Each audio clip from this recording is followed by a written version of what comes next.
बिस्मिल्लाहिर्रहमानिर्रहीम, अस्सलाम वालेकुम। This is me Faisal Mumtaz and वो watching I am Pakistan with Faisal Mumtaz. नाज़रीन, दिलकश खूबसूरती और सकाफती वर्से की ये खूबसूरत सरजमीन वादी बड़ाग्राम में आपको खुशामदीद कहता हूँ।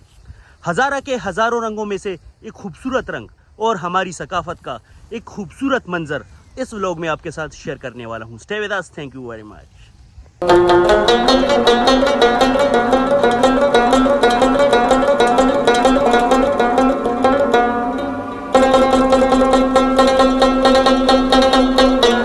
आज हम बात करने वाले हैं हज़ारा डिवीज़न के मकबूल और नमाया चावलों पर, जिसे हम गल्ला चावल, गटी रिजी या जापानी चावल के नाम से भी जानते हैं। इस चावल की इब्तिदा मुगलिया सुल्तनत से हुई। मुगलिया सुल्तनत के बाद मुकामी किसानों ने वक्त गुजरने के साथ साथ इसकी काश्त को अहमियत दी और आज ये हज़ारा डिवीज़न में ज़री एतबार से एक नुमाया हैसियत रखता है। जितने ये चावल यूनिक हैं उतना ही इसका जो प्रोसेस है, उगाने का प्रोसेस है, वो भी यूनिक है और काफ़ी मज़ेदार है। हर साल अप्रैल के महीने से इन चावलों की काश्त का आगाज शुरू हो जाता है। सबसे पहले इन खेतों के लिए मुनासिब पानी का बंदोबस्त किया जाता है और फिर मुनासिब मिकदार और मुनज़्ज़म अंदाज के साथ इन खेतों को पानी देकर इस नायाब चावल के तेग बो दिए जाते हैं। और जब ये तैयार होने के वक्त बड़े हो जाते हैं तो इलाके की खूबसूरती को चार चांद लगा जाते हैं और मेरे पास वो अल्फाज नहीं हैं कि ये कितना खूबसूरत मंजर पेश करते हैं जब ये तैयार होने वाले होते हैं।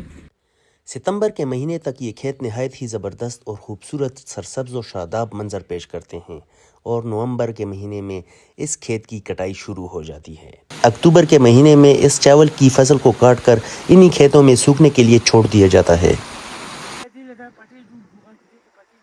फसल को अच्छी तरह सुखाने के बाद एक जगह पर जमा किया जाता है और फिर उसके ऊपर ट्रैक्टर या कुल्बे के साथ बेलों को चलाया जाता है ताकि इस फसल से चावल के दाने अलहदा हो सके। और नाजरीन, ये जो प्रोसेस है वो निहायत ही ज़बरदस्त और शानदार मंजर पेश करता है क्योंकि ये हमारी असल सकाफत दुनिया को दिखाने में अहम किरदार अदा करता है। घास फूस से दानों को मुकम्मल तौर पर साफ करके मशीन ले जाया जाता है और वहाँ पर आपके ये मज़ेदार चावल मुकम्मल तौर पर तैयार हो जाते हैं।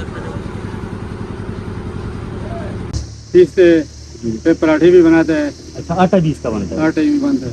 अच्छा नाजरीन, इन चावलों से पराठे भी तैयार किए जाते हैं। निहायत ही लजीज और मुनफरिद पराठे होते हैं, काफ़ी मज़ेदार होते हैं। इसके अलावा इसके मुख्तलिफ पकवान तैयार किए जाते हैं जैसा कि पुलाव, बिरयानी वगैरह। खास मेहमानों की आमद का मौका हो या शादी ब्याह का मौका हो, इन चावलों का इस्तेमाल बड़े शौक से किया जाता है। नाज़रीन, अगर आपको वीडियो पसंद आए तो please do like and subscribe. I am Pakistan with Faisal Mumtaz. बहुत सारी दुआओं के साथ मुझे दीजिए इजाज़त। फ़ी अमान अल्लाह। अल्लाह हाफिज़।